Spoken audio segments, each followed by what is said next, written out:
Hello and welcome to the Get Lit Festival.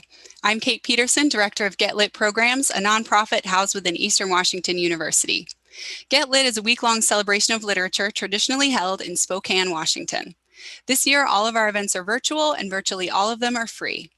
To learn more about Get Lit, to find this year's schedule of events, or to donate, please click on the link below to visit our website, getlitfestival.org. Now I'd like to introduce Claire Walla, Get Lit's Assistant Coordinator. Thank you, Kate. And thank you all for joining us for our event, Milkweed Poets. This event features 4 unique and award-winning voices in contemporary poetry, all of whom have been published by Milkweed Editions, a small press located in Minneapolis, Minnesota. Before we get to today's reading, I'll hand it back to Kate, who will introduce our host, Ellen Welker. Thank you, Claire. So we're happy to have Ellen Welker with us, who is going to help us introduce our authors and ask them just a few questions following their readings. If you're following along on YouTube, make sure to put your questions into the chat so that Ellen can incorporate those into the Q&A. Ellen Welker's aesthetic inclinations range from engagement of lyric to narrative and prose poems. Her work is concerned with ecological desperation, boundaries and borders, the parent-child relationship, and the concept of deep humanity as an animal state.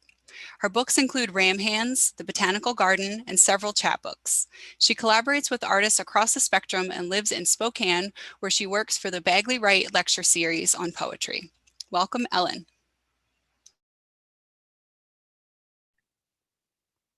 Hello, welcome to this wonderful lineup of writers, Brooke Matson, Michael Kleber-Diggs, Kathryn Smith, and Aimee Nezhukumatathil, and welcome to all of you out there on the interwebs. These 4 people, besides being individually stunning writers and performers of their work, are also pressmates on the award-winning, beloved, and brilliant small press Milkweed Editions. Milkweed Press frames itself, like its namesake, as a site for metamorphosis, for readers, writers, the literary community, for all of us. These 4 writers exemplify this potential energy. Their works are catalysts. Without further ado then, let us be changed. And we'll start with Brooke Matson. Brooke Matson is a poet, book artist, and the 2016 recipient of the Artist Trust Gap Award and Centrum Residency. Her first collection of poems, The Moons, was published by Blue Begonia Press in 2012. Her second, In Accelerated Silence, was selected by Mark Doty as winner of the Jake Adam York Prize and was published by Milkweed Editions in 2020. Her poems have most recently appeared in Teo, Potomac Review, and Prairie Schooner, and have been selected for anthologies such as Towers and Dragons and Railtown Almanac. She currently resides in Spokane, Washington, where she's the executive director of Spark Central, a nonprofit dedicated to igniting creativity. Welcome, Brooke. Thank you so much for that introduction, Ellen. And it's an honor to read with Aimee, Michael, and Kathryn. I'm going to read a few poems from In Accelerated Silence, which, as Ellen said, was released in February 2020, right before the pandemic hit. So I feel very lucky that I got to have a release in person before everything went online. This is called Prism. It's a longer poem. But I feel, and all of this book is mini elegies, so kind of appropriate for the year we've had. This is called Prism. 1, dissection. Morning shatters a water glass, casts rainbows on formica. I am not fooled. Don't try to convince me any of these are promises. I've lost too much. His curves immersed in earth, while flowers and berries and birds make use. What could you possibly offer me now? An empty glass? A man paired into colors, his laughter peeled away like the skin of an apple. 2, black. Priests wear black to tell their flock, I am already dead and therefore cannot die. We should all wear black, not only for mourning, ashes every day as protest, obsidian that shoulders the quiet story of fire, black like outer space, the balance of probability between her hips. I say her because, like Eve, she does not obey the law. She eats whatever she likes. 3, death. The prism we pass through, the nameless blade that strips us into wavelengths, narrow bridge we cross into the body of another. 4, white. The science teacher crossed 3 spotlights on the wall, green, blue, and red. My hypothesis was gray. Others said purple, surely, or brown. He darkened the room, slid each over the other, a triangle of pristine white light where they collected. Explain this, he said. Not one of us could. 5, wake. Can light break? Or does it, like water, extend into ocean, conform to its container, swallow all assaults, never shatter, no matter how many stones you throw? 6, electromagnetic field. I didn't intend to end up here. I didn't mean to go beyond black and white, our beginning and his ending, beyond the fence of the visible spectrum. I find myself wandering like Hertz and Ritter into sound and temperature, other means of communication. 7. Others slide through us. Ossified X-rays drift like smoke, the husks of broken bones. Infrared waves slither over summer streets. Ultraviolets singe skin while gammas punch holes in every cell they find. They too believe in their solitude. They too try to notch a word into the world. 8, waves. It was never my intention to return to the beginning, never to return to this field, to the bright spring day that followed his departure. It was here, right here, I trod a path through the tall grass. It rippled like an ocean in every direction, hemming together where my body passed through.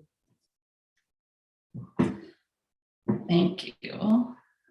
This next one I'm going to read, and I meant to start my timer, so I didn't go over time, which I'm going to do now.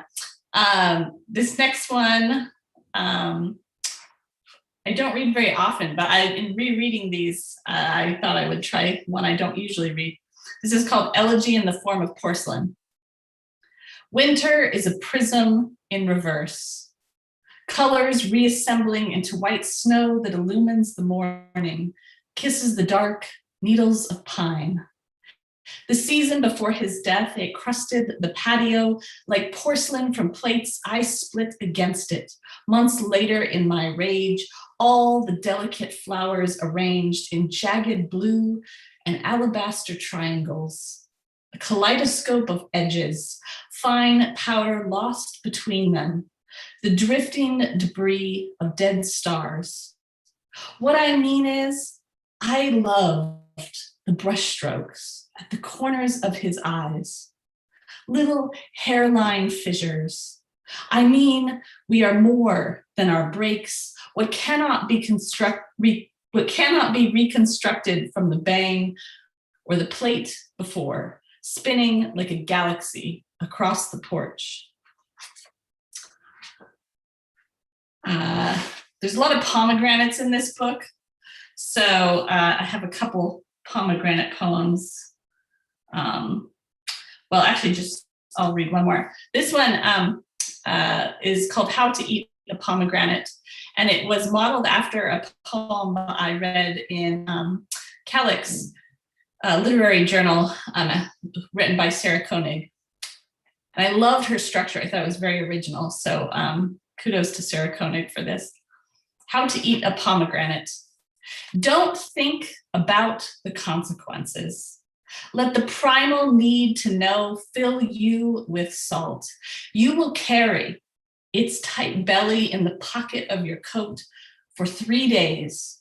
Embrace the weight of the question, a ripe confession, a reticent guest. I know you'd rather have a simple task, fruit with a softened peel, puckered cheek that yields to a dull edge.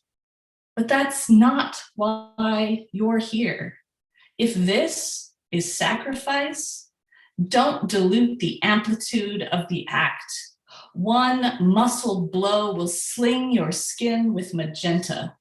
When you begin, an absence will open at the back of your throat, the way an astronaut entering space feels the floor fall away. Don't hesitate. Use your hands to scrape the seeds like answers to your tongue. You will lap jelly from your palms, bend your fingernails backward with asking, do not be ashamed of the bold carpet stain, red, relentless proof. This next one I'm gonna read, I also don't read very often, but I'll read 2 short poems more. This is called Sonnet on a Hook. And I had a lot of fun in this book playing with different forms and structures, just as I was playing with scientific forms. So that's part of the joy of writing, is getting to experiment. Sonnet on a Hook. Her white-limbed torso flails into your palm, just like the salmon you caught as a boy, your first fish. The crescent moon of its hip beats silver on the belly of the boat, eyes wide and mouth agape. The tightened line flecked the deck with red, made you sob and beg to throw it back, to end those brutal oscillations. Now, the perpetual vow of her anatomy opens, slaps your palm, and you are hook and lure and gasping boy, both caught and catching in a woman's hip, so that she bows and arcs supine, a boat unmoored, her jaw unhinged. Let go the line of where her body breaks and yours begins. And I'm sure for many of you, 2020 has been a year of evolution, not always by choice, but sometimes you have to change to survive through difficult times or through grief, which is what this book was for me. So this is called Ode to the Returned. Because I learned actually that scientists think whales are wolves that like re-evolved back into the sea, and that just like blew my mind. So Ode to the Returned. Give me the wolves that returned to the sea eons ago, when ocean was old hat and every mammal was walking.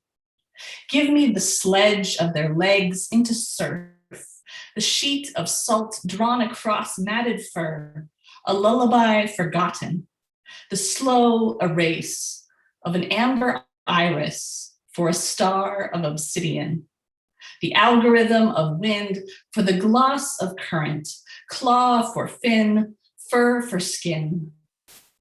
Give me their cold freedom, the period of sun dimming, then blotted by depth.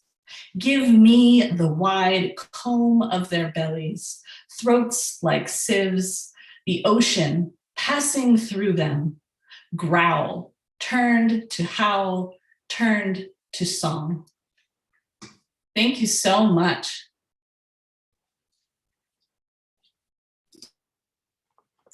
Thank you, Brooke. Love those poems.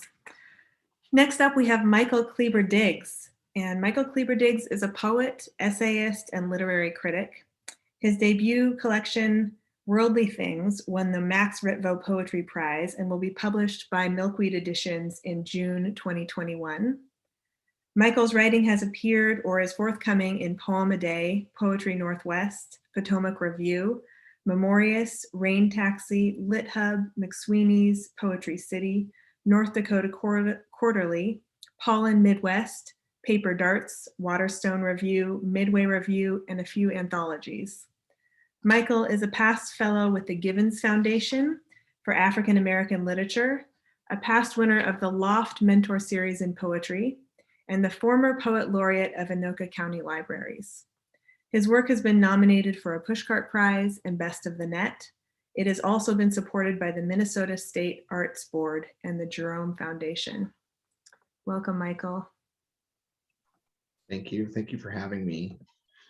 Thank you for that lovely introduction. Brooke, I love those poems. I have a friend who's into pomegranate poems, so it's cool to hear that that's a thing.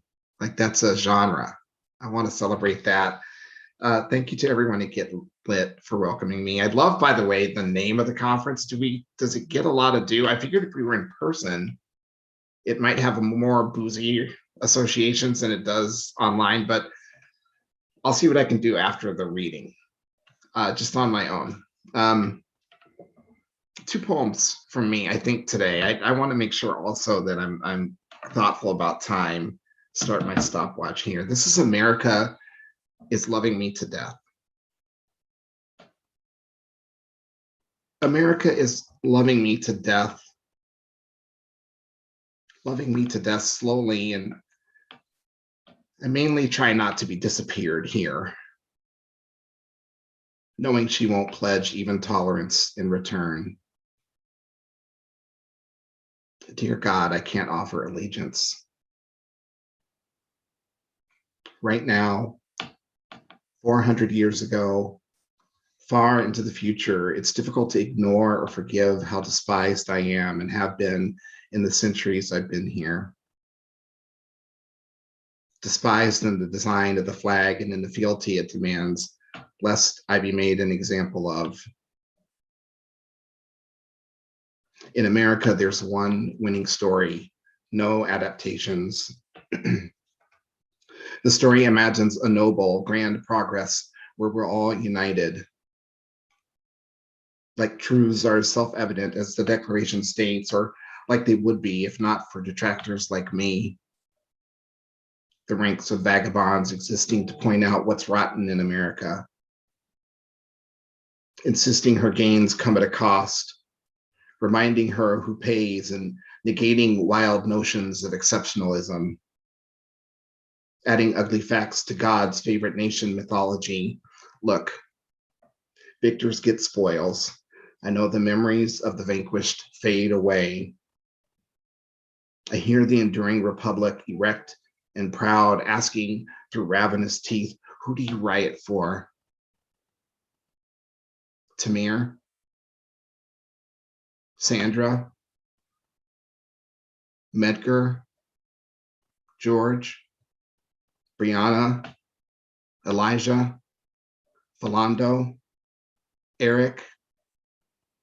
Dante Wright? Dante Wright? Which one? Like it can't be all of them. Like it can't be the entirety of it. Destroyed brown bodies, dismantled homes, so demolition stands even as my fidelity falls, as it must.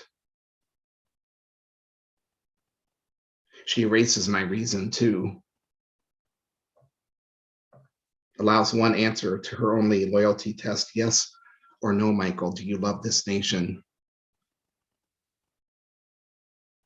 Then hates me for saying I can't. For not burying myself under her fable where we're one, indivisible, free, just, under God.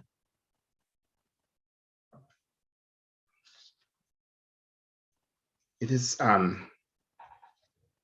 been a difficult week in the Twin Cities, which is to say a difficult week in America. It's been a difficult week in Indianapolis. It has been a difficult week in Chicago. When I start thinking about it, I spoke yesterday in a class, in a workshop that I led here at the festival. I can find myself feeling ashamed when proximity unlocks my humanity, when I feel the urgency of something because it's happening where I live. It's been a difficult week in Syria, and it's been a difficult week in Myanmar. And I don't know what to do about the fear that captivates certain imaginations and what it allows and what it prevents. I get really tired sometimes. A lot of people I know are in the streets, just trying to get humanity extended to everyone. I write poems, I write about community a lot, and I was thinking this morning about the poems that I wanted to share. And I had my birthday a couple days ago, and I basically just walked around with my dogs and listened to Car Seat Headrest, this band that I just absolutely love. And so I was thinking about that, and I thought I would close with a poem that features that band and also features me walking around, and I hope points us toward love. This is for my neighbor Bob, and he is no longer with us, but if I look left out of my window, I can see his house where his wife Barb lives. I think love is the way. This is called Structural Fatigue. A band I love released another album. I watched them on YouTube while walking my dog. My neighbor Bob appears ashen in a second floor window framed in waning yellow light. Just home from work, I walk our golden doodle in darkness. Street lights make skinny shadows of us. In the video, the band looks haggard, older, strung out maybe. They mock earlier versions of themselves. Bob and I had a competition for best shovel and best mow, except he had no idea we were competing. Buds in, volume up, senses down. These are safe streets, but I can't see much or hear outside of the song. The boys in the band are half my age. They live and describe a zeitgeist different than mine. Months ago, Bob, already frail, at least an octogenarian, suddenly stopped mowing or shoveling. He vanished. Poppy and I reach a dark house where a shy woman lives with a chatty man. Their Pomeranian is barkless and old. The band has an esoteric name, unrelated to anything really. 3 words, 1 syllable, 2. Barb took over. She's tiny, lovely, married to Bob. Now she shovels and mows and plucks Creeping Charlie by hand. My puppy is 8 months and chaos. The Pomeranian sits in an unlit yard, doesn't know we're coming till we're already there. The band sings about sex and alcohol and mortality. Their song includes one of those direct address meta moments. I hadn't seen Bob in many months when he appeared, small in his window, staring at nothing, petrified. In my ear then, the band asked, "Don't you realize our bodies could fall apart at any second?" Here's the deal. Structural fatigue eventually causes breakdowns. I am 50 and chaos, my whole body groans. Never have I ever shoveled or mowed better than Bob or Barb. Doesn't matter anyway. Very little does. Watching Bob in his window, I noticed for the first time the complex time signatures. All the instruments play a different meter. I imagine myself decades hence, which is selfish, I know, but I am somewhere inside the middle of my life and still preoccupied with sex, alcohol, and mortality. Only the ratios have changed. I write to you 500 days into a desperate reign. Alchemy is oversubscribed. People line up for more. I'm wide-eyed and tired, but last night I had a dream, and in the dream, I was asleep. I needed more rest. I tried to wake in the dream without waking myself up in real life. It can't be done. We arrive to a lightless place. Our shadows disappear but remain. The song is about the song, and I can't deny I am innervated. Our king is mad. Our king is grim, dimming. Our king is mean. The boys in the band convert fragility to urgency. They want to get laid. Bob waits to stop waiting, whitened down to gray, to blue, quiet as an empty house, a sleepy reverie. And I know he has forgotten me. At last, I answer to them and him. No one, everyone. I do. I say it out loud. I do. I do. Thank you.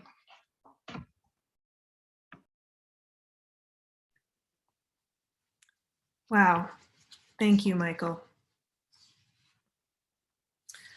Next up, we have Kathryn Smith. Kathryn Smith is a poet and mixed media artist based in Spokane, Washington, who received her MFA in creative writing from Eastern Washington University. She's the author of Self-Portrait with Cephalopod, winner of the 2019 Jake Adam York Prize, as well as the collection Book of Exodus and the chapbook Chosen Companions of the Goblin, winner of the 2018 Open Country Press Chapbook Contest. Her poems have appeared in Poetry Northwest, Bellingham Review, The Journal, Mid-American Review, Redivider, and elsewhere. In 2017, Smith received a Spokane Arts Grant Award for her interdisciplinary project, Chosen Companions of the Goblin, which combines poetry, erasure poems, and embroidery. Her poems have also received an Allied Arts Foundation Award and a Pushcart Special Mention. Welcome, Kat. Thank you, Ellen. It's so wonderful to be here with all of you and to read with Brooke and with Michael and with Aimee. Michael and I read together about a week and a half ago, and I think I followed you in that reading as well. And I kind of want to just have a little moment of silence. I'm so thankful that your book is going to be out in the world very soon. I think your poems are phenomenal and so important. So thank you. I'm going to read a few poems from Self-Portrait with Cephalopod, and then I'm going to close with something a little bit newer. Creation myth. And the Lord said, "Let ants be fed from the egg caps of walking stick insects that hatch disguised as ants. Let impostors pass undetected from a subterranean nest. Let fur-bound beasts carry exoskeletal beasts from one hinged continent to another, and let land bridges break. Let humans break land and build bridges from elements dug from the land. Let rats unhinge ribs from spines and climb through pipes invented by humans to keep our shit and nakedness away from the shit and nakedness of rats. Let humans set poisoned traps. And thus, I tell you, an erroneous vision of heaven and hell shall come to you in books, and this will divide you. Some will say it's possible for a child to die and come back from death, having seen the realm of God. But some will say, what does it matter?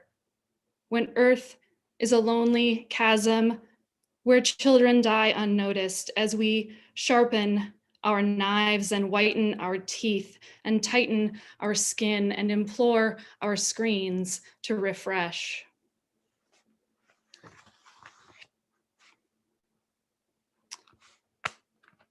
This poem comes with a little shout out to Ellen. It was inspired by her. Do you want to see more? Our outer space photos confirm water on Mars. Maybe not now, but at some point in the past. Either way, this comes as a relief, considering our whales have been swimming upriver, captured on drone camera footage. Not the same cameras we sent to Mars, but they could be. There could be whales on Mars.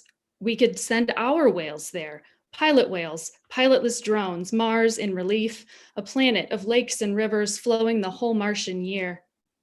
When Martian salmon spawn, the red tug of renewal pulls them upstream. Our whales are devolving or evolving into salmon, all to the chordate root. Maybe on Mars, the past is the future. The rover's name is Curiosity. The whale's name is Doomed.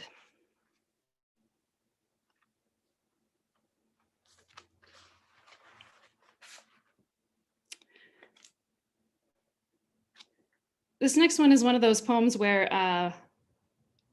I wrote it and it felt very particular to a point in time. And then later on, it felt particular to a different point in time. And it's one of those poems that keeps feeling terribly new over and over again. It's called Spell to Turn the World Around. Begin each day collecting birds, battered in the night by creatures bent on malice. Give thanks for dew and viscera's bright litter, leaves brought down by drought and feathers damp with blood. When you say you love fall, be sure you know it's death's season. Take shallow breaths reminding you of summer's smoke, a wildfire bruise that locked us all inside.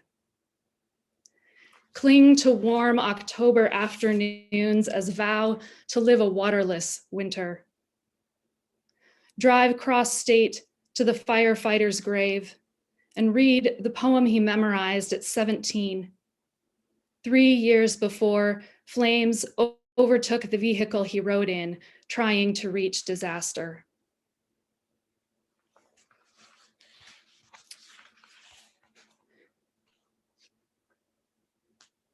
This one was inspired by Melissa Kwasny, who is another Milkweed poet. And she's been in the Get Lit Festival in the past, so it seemed appropriate to have that little shout out, and it's in the style of the poems in her book, Pictograph. Salt-washed pictograph, just beyond the abandoned bunker, after Melissa Kwasny. To peel the bark of madrona to its pith, to drive a road grown mossy between tire tracks, to know a place by its guardrails and where they're fractured, its bridges and those who've jumped. I've grown from these things, then toward them. My ancestors were first to clear cut these forests, and I must claim this as my heritage. The way I claim, what? Loneliness? The violence of species toward species? An oil rig's midnight vanishing. Blank harbor. A seagull drops its thieved muscle again and again to crack it open. I claim this exposed meat. These kelp heads, bobbing the high tide, look almost animal, an orderly procession of sea lions. Peel the bark from red to pale. A person could, if a person wanted to. A person could reach the deepest part. I'm gonna read one more poem. This one is a little bit newer, but it's still pre-pandemic. I've not been able to write much during the pandemic, so, and I'm okay with that. It'll come later, but I wanted to end with something a little bit newer. And for a while, I was writing poems that somehow incorporated lines from Emily Dickinson. So this is one of those poems, and that's the Emily I refer to in the title. Emily says the heart has many doors. So I opened the one marked museum, found myself face to face with a field of dead deer. Of all the pelts I touched, the skunk's was softest, softer than the square of brown bear, softer than the river otter, bereft of its disastrous teeth. I could have sworn a bird flitted from one branch to another, but it was just my lone reflection in the display case. I saw 2 magpies that day, one pecking at pavement for edible scraps as I watched through the diner window, scraping mayonnaise from my vegetable sandwich.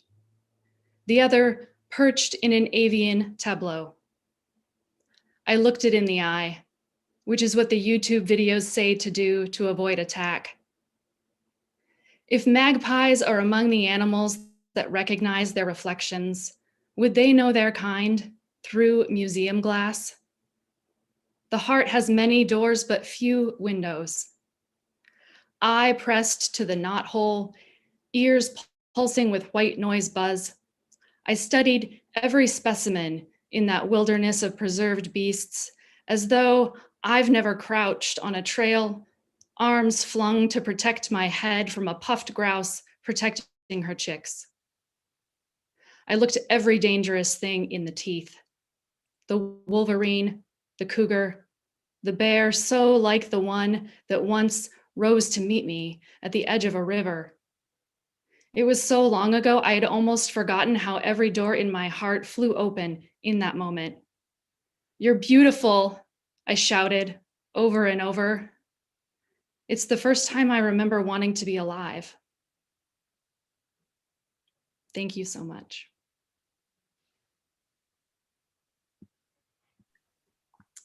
Thank you, Kat. Okay, and our last reader for this event is Aimee Nezhukumatathil. She is the author of a book of nature essays, World of Wonders, in praise of fireflies, whale sharks, and astonishments, which was named a finalist for the Kirkus Prize in Nonfiction and award-winning poetry collections, most recently Oceanic. Awards for her writing include fellowships from the Mississippi Arts Council, Mississippi Institute of Arts and Letters Award for Poetry, National Endowment of the Arts, and the Guggenheim Foundation. Her writing has appeared in New York Times Magazine, ESPN, and Best American Poetry. She is a professor of English and creative writing in the University of Mississippi's MFA program. Welcome, Aimee. Thank you so much. I feel like, Kathryn, I want to just sit with all of your poems. It's one of the only negative things about reading last is because I just want to, I'm still thinking of, Brooke, when you mentioned the thing about whales and wolves. I'm just, it has just been, those of you in the audience, I know you're just in for just such a ride for this afternoon. And anyway, I'm sitting here just like dazzled in awe of these Milkweed poets. So I'm so glad to be joining you. This is an older poem of mine from my third book with Tupelo Press, and this is it's from Lucky Fish, and this is one called Mosquitoes, and I haven't read it, I realized, since my book of essays came out. And I think a lot of people are like, "Oh, Aimee, you must have just always loved the outdoors. You seem just like so in tune with nature." That's true now, but not when I was a teenager. I think it's very common. The last thing I wanted to do was hang out with my parents as a teen, and they wanted to be outside, and I was always kind of embarrassed. So this is kind of my apology to them. My dad in particular. Mosquitoes. When my father wanted to point out galaxies or Andromeda or the Seven Sisters, I'd complain of the buzz of mosquitoes or of the yawning moon quiet in that slow summer air. All I wanted was to go inside our cooled house and watch MTV and paint my nails. What does a 15-year-old girl know of patience? What did I know of the steady turn of whole moon valleys cresting into focus? Standing there in our driveway with him, I smacked my legs, my arms, and my face while I waited for him to find whatever pinhole of light he wanted me to see. At night, when I washed my face, I'd find bursts of blood and dried bodies slapped into my skin. I'd complain at breakfast about how I can't do this again, Dad. I have more homework now, Dad. I can't go to school with bites all over my face now, Dad. And now I hardly ever say no. He has plans to go stargazing with his grandsons, and for once, I don't protest. He has plans. I know one day he won't ask me. He won't be there to show me the rings of Saturn glowing gold through the eyepiece. I know one day he won't be there to show me how the moons of Jupiter jump if you catch it on a clear night. I know one day I will look up into the night sky, searching, searching. I know the mosquitoes will still have their way with me, but I know one day my father won't hear me complain.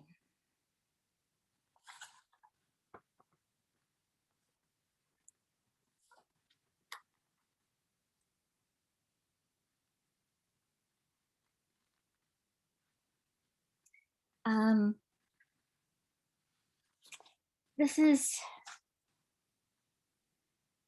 I was talking earlier this week about what it feels like to have grown up and not see a whole lot of Asian Americans, if any, being enthused about the planet or just even being outside. Honestly, I grew up in the 70s and 80s. I literally didn't see Asian Americans in any nature show, in any like TV or movie outdoors. I don't know how to exactly put it into words what it is like to not see anybody that looks like you outside. It's such a I don't know. It's just so, now my sons, they grew up with cartoons like Dora the Explorer and things like that. But it was just such a amazing thing to kind of imagine that any outdoor program simply did not feature Asian Americans. What they did feature is Asian Americans, being the nerdy computer people or math, and that honestly was just not me. There was one teacher of mine in particular, Mr. Cass, in the suburbs of Arizona, who I think kind of knew that. He didn't ever talk to me about this absence of seeing, Asian Americans, but I don't know. I just feel like he knew it.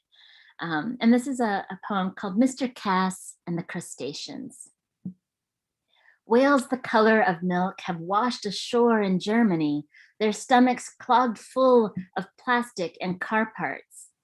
Imagine the splendor of a creature as big as half a football field, the magnificence of the largest brain of any animal, modern or extinct. I have been trying to locate my 4th grade science teacher for years, Mr. Cass, who gave us each a crawfish he found just past the suburbs of Phoenix before strip malls licked every good desert with a cold blast of Freon and glass. Mr. Cass, who played soccer with us at recess, who let me check on my wily, snappy crawfish in the plastic blue pool before class started so I could place my face to the surface of the water and see if it still skittered alive.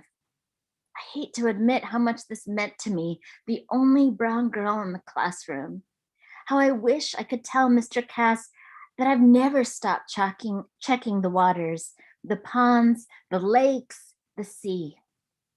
And I worry that I've yet to see a sperm whale, except when they beach themselves in coves. How many songs must we hear from the sun-bleached bones of a seabird or a whale? If there was anyone on earth who would know this, Mr. Cass, it's you.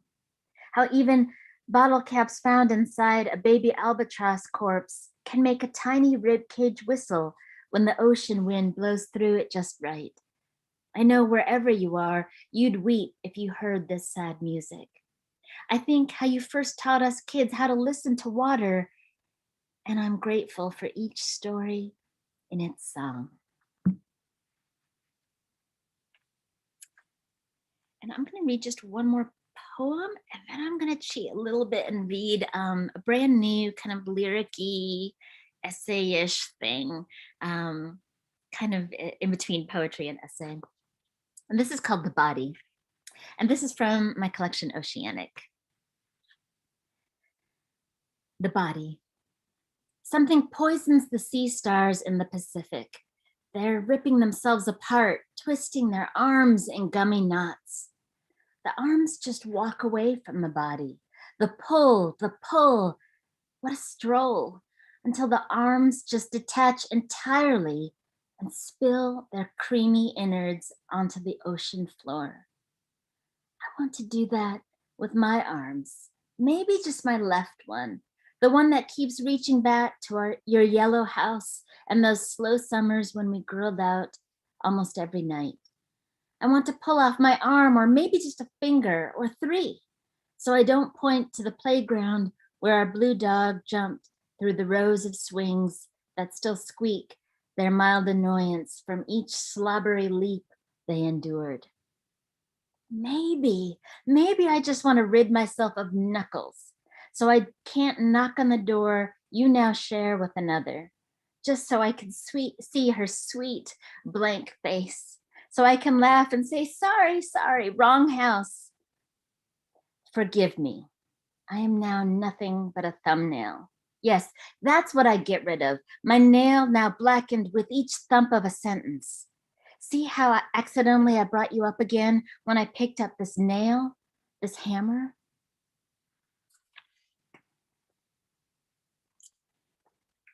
And this is just out from Ecotone, hot off the presses. And they did this incredible feature on gardens. I love Ecotone for their color. This is a watercolor that I did of my pollinator garden. Why can't I see? There we go. And a small little, I live now here in Oxford, Mississippi, and I'm just going to read a little section of this lyric piece. Here in Mississippi, I want to know the names of everything I plant. Aster, wax mallow, the difference between bee balm and bee blossom. I see a direct correlation between people who think nothing of making fun of a brown woman's names. See the video of Senator David Perdue making fun of Senator Kamala Harris's name. See 80% of the people who first meet me. Knowing names correctly is everything. It's a key to connection and tenderness and a turn to kindness. Maybe if people knew that pipevine swallowtail butterflies nibble swamp milkweed leaves, they wouldn't be so quick to dig up that patch of milkweed by the side of the highway and want to plant a lawn instead. Or maybe if people knew that indigo buntings, which are bluer than a Mississippi summer sky, and not just some birds, hang around a place called Sky Lake, maybe, just maybe, they wouldn't dump garbage into their home. Even the false dragon head in our garden doesn't ask what I am. Neither does the rubella or the swamp mallow. I am not othered in a garden. And I promise to not make people feel othered in my garden either. And if I'm stumped, I look it up. I sketch it. I smell it. I carefully break off a leaf and hold it up to the light to see the veins inside. Like my veins, like my husband's, like my son's. What we carry is a different kind of light. When I'm in the garden, I feel like what we carry and gather and tend is called love. Thank you. Thank you so much.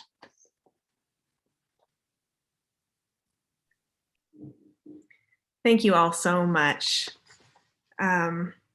This reading feels like a reading in which I just feel the vibrations of your work kind of creaking and groaning and making a little space in the world for things to change. So thank you all so much.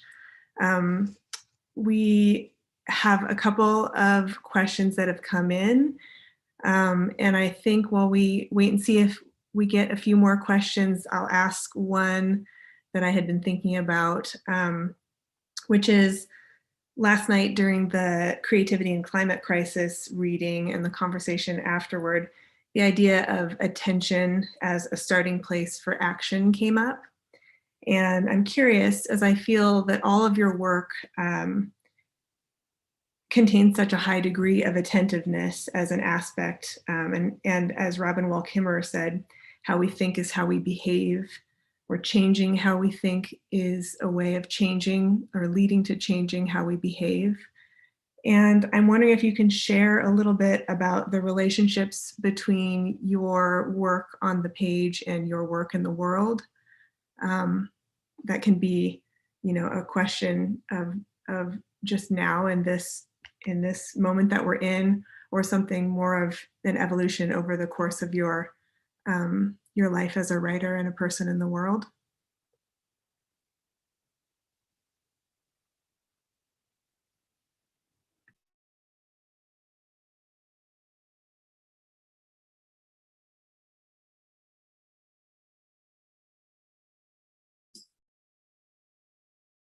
That's such a big question. I feel like everyone's looking at me first. So,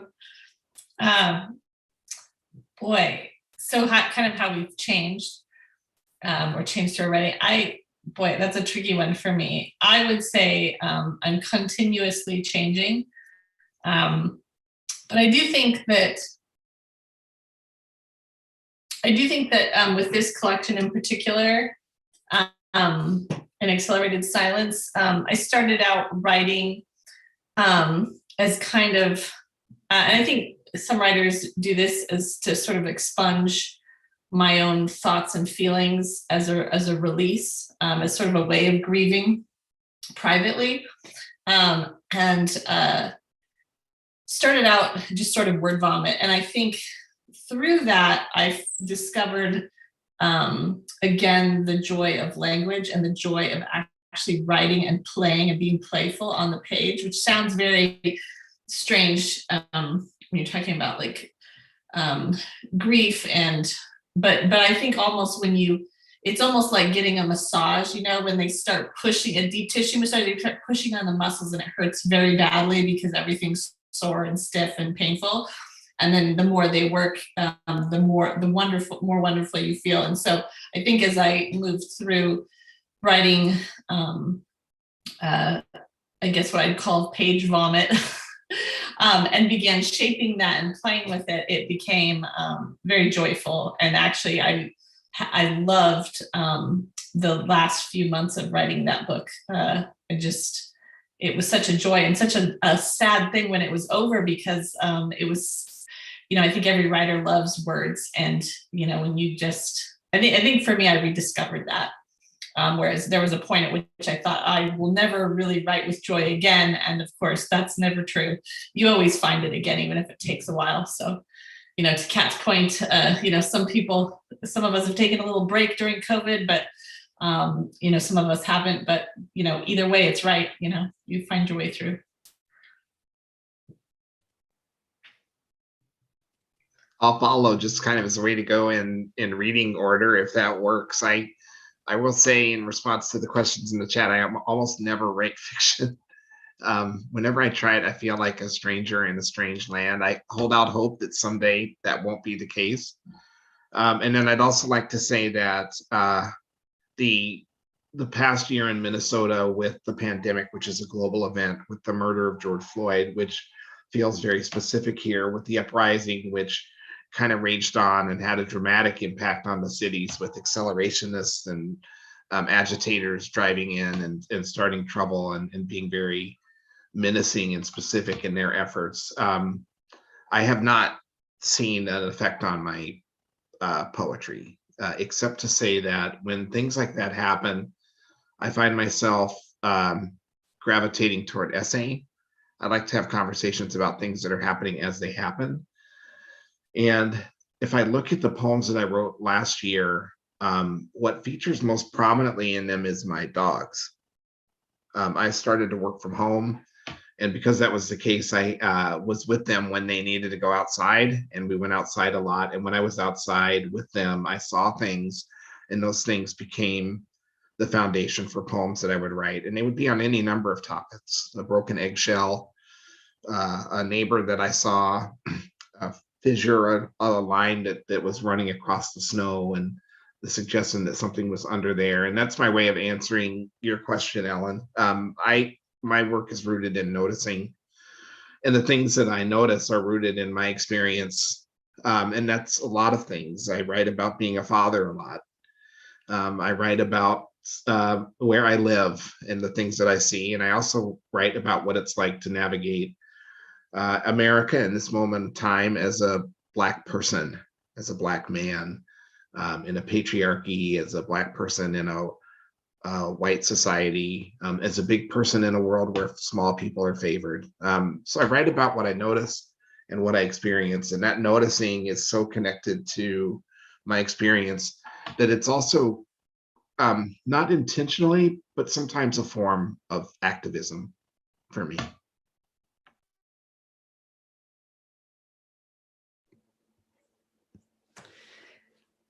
Yeah, noticing is crucial to my work too, and just, yeah, those small details. And for me, it kind of carries through in the way that I write. Is like I feel like I'm really good at like the small details, but the bigger picture, I sometimes get confused, or like trying to organize a whole collection. I'm so much better at like the small poems. But yeah, I think I pay a lot of attention to the environment, to the earth around me and in my backyard. And I spend a lot of time trying to just pay attention to where I am. I go on walks a lot, and I mostly don't listen to music or don't listen to podcasts, because I want to be taking in everything that's around me, noticing the sounds around me. And I think that level of attention is what connects sort of my daily life to my work, I guess, is being able to have that level of attention. And I think also, it's important to me to draw attention to issues around issues that are facing our environment, because I think they're very important. And I want to do that in a way that doesn't come across as preachy or too didactic. And I think that just noticing what's around me, and Aimee spoke to this last night in the talk, like what's in your immediate surroundings, and what are you noticing, and putting that into perspective for people.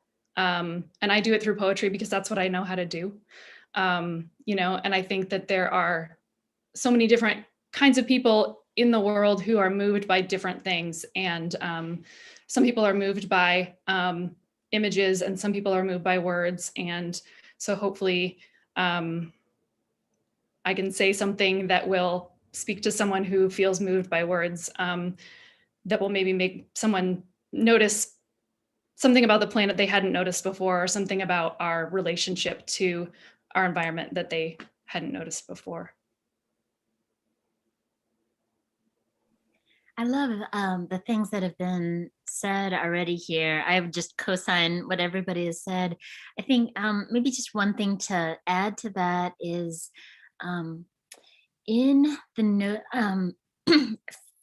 with my most recent book, I mean, I just assumed, I did not know it was going to be an essay collection. So I'll speak to, I'm always considering myself a poet first and foremost. But it was around, I will just say, it was around the kind of the 2016 election. That summer was already amping up the vitriol and the kind of the times where I had to mute the news for the first time kind of ever in my son's life where I couldn't watch the evening news because they would be saying words like the P word or, you know, things like that, like on the news. And my, you know, again, there was no one moment that was like, oh, I'm now switching to essays, but I didn't even want to listen to the line break in poetry. So I say this with so much love for poetry, but I felt like the line break was one more rule or one more tyranny that I had to listen to. I call it the tyranny of the line break. And I just had more questions about the things that I was noticing about the world around me then. So to me, not that those can't be addressed in poetry, but I had to go margin to margin. And honestly, the poems that I've been writing are prose poems. So, and even some would even say, it's still an essay. So I don't know what I'm writing right now. All I know is I like that slippery space and not having to figure out tension at the end of a line break, but I still love the compression and the noticing. I'm always going to be that I've been a noticer since I was 5 years old. That's not going to stop now, but it is something palpable that I am aware of, that the more grief I have about the world, the more I want to turn to celebrating what I love on this planet. To me, grief and exuberance are just two different sides. They're always going to be together and they're always going to be connected for me. I can't have one. Even when I'm exuberant about something, it's because maybe I'm coming out of a space of grief. And when I'm sad about something, it's because I know how good this world and people can be. You know what I mean? So to me, they're completely connected. There's none of my poems, none of my essays are just happy or just sad. They're absolutely connected. So I think that's one thing that maybe is a misconception about environmental writing or nature poetry, is that it has to be one thing or the other, when actually, if you look closely, as evidenced by everybody's work here today, they're very much connected. Yeah. Good question.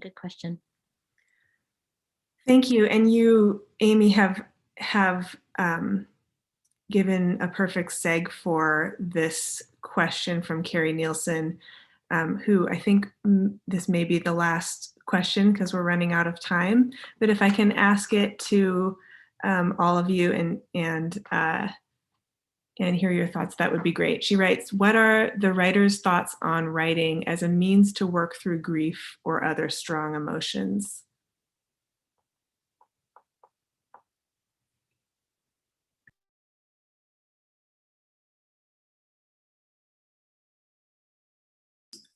I think my like, I would just say my best advice is to keep writing, because it's so easy to stop when you don't feel like it. And I think, as I was saying before, like, I think as you push through, it may not be. Well, anyway, I think sometimes we think that it has to encapsulate everything that you're feeling, and when really you just need to keep going. And then from there, you start noticing, you know, when you talk about attentiveness, you start noticing things within what you've written, or things that keep coming up, like motifs, where something that kept, certain motifs or images or colors kept coming up for me. And you just find your way, I guess. And I don't think there's a right formula for it. I think it's different for everybody, and different for the type of grief, you know, whether it's collective grief or, you know, what's happening in the news, or a personal loss, you know, and I think everyone here has written about some sort of loss or grief in their poetry that we've heard today. So for me, it's just, you just keep going, and it's okay to take breaks, but you come back to it and you keep pushing through, and then you find what that little nugget that helps you keep going, and that eventually becomes like a compost heap. You keep throwing stuff in the compost heap, and eventually stuff starts sprouting out that you didn't expect, and then you cultivate that and you grow it. So that's my garden metaphor. I just want to like and subscribe that, and what Aimee said as well. I think grief is specific, and and we all respond to it in different ways, and that's I think important and essential. When I think about times that I've been grieving, there is a size at which writing is not possible for me. It's just, I need more time before I can write about that particular thing. But when my grandmother died, my grandmother was someone that I was very close to. I wrote about that night, like right away. I just wanted to be at my desk and to talk about her.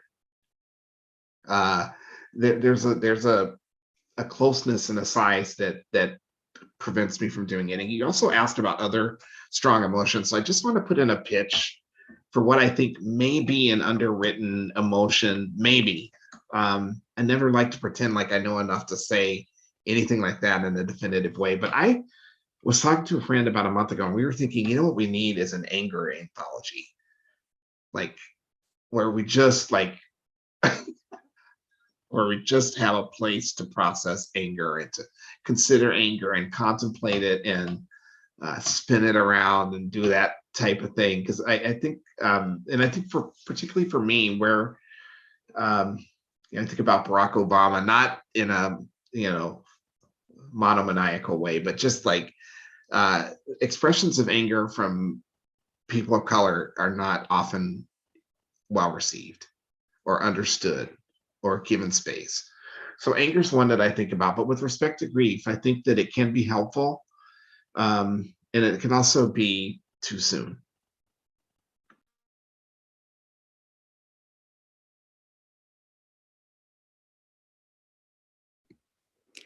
I don't feel like I have much to add on this. I kind of hate writing about my feelings, which seems like a weird thing to say, but for me, it's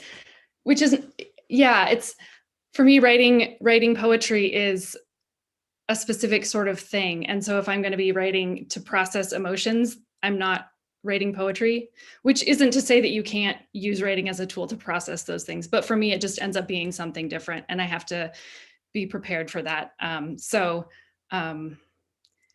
Different tools work for different people. And I find that more like those things show up later in my poems in like unexpected ways, as kind of as other people have said. So the initial kind of like getting the feelings out thing to me is completely separate from my other sort of writing process. Yeah, I love that. What people have said here, it's so particular. And I love what Brooke said of just keep going, and what Michael was saying, that it's so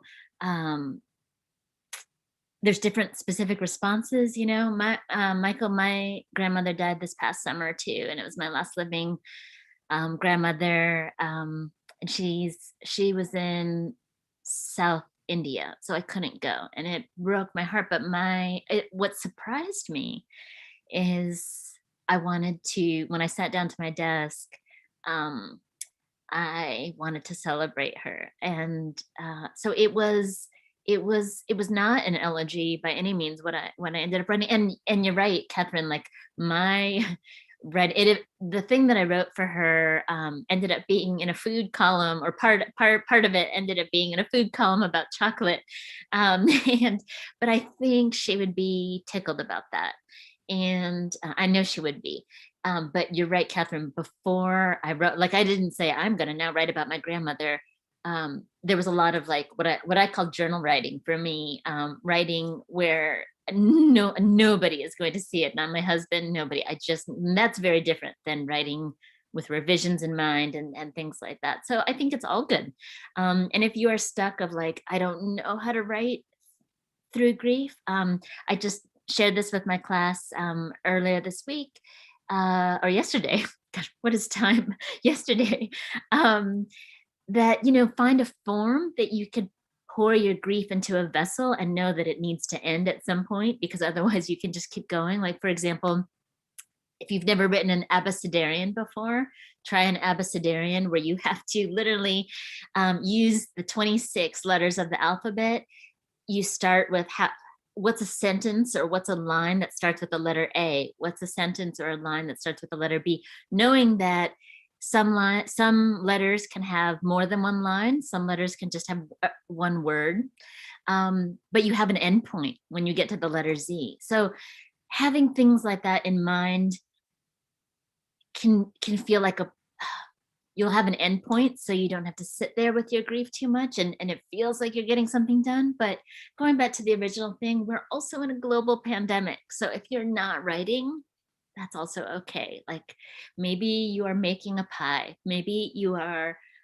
making love, maybe you are making something else. But to be a poet means to make. It doesn't mean making a poem. It just means that you're making something. So be easy on yourself, be tender with yourself. Yeah.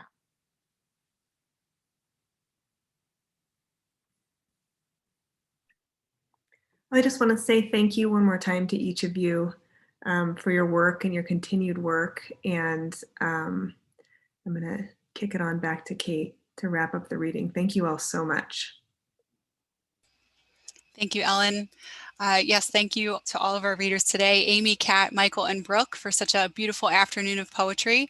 I have to say it's been really special, Aimee, to have you share both your poetry and your prose with us this year, and also to have you teach a craft class.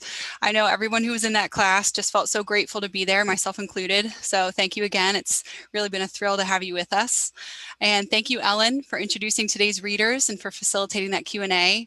For everyone at home, thank you as well for being here and for asking such great questions. You can learn more about all of these writers, check out just a few more festival events and catch any that you may have missed, or donate to help support the festival by visiting our website, getlitfestival.org. Make sure to tune in for tonight's live headlining event, Timely Historical Fiction, featuring Jess Walter and Essie Dujan, starting at 7 p.m. And if you're in Spokane, consider joining us tomorrow at 5 p.m. for a socially distanced book signing with Jess at Terrain Store From Here in the River Park Square Mall. Thank you again to everybody for being with us tonight. Goodbye, everybody. Bye, everybody. Woohoo. Thank you. Thank you. Thank you. Bye. Thank you.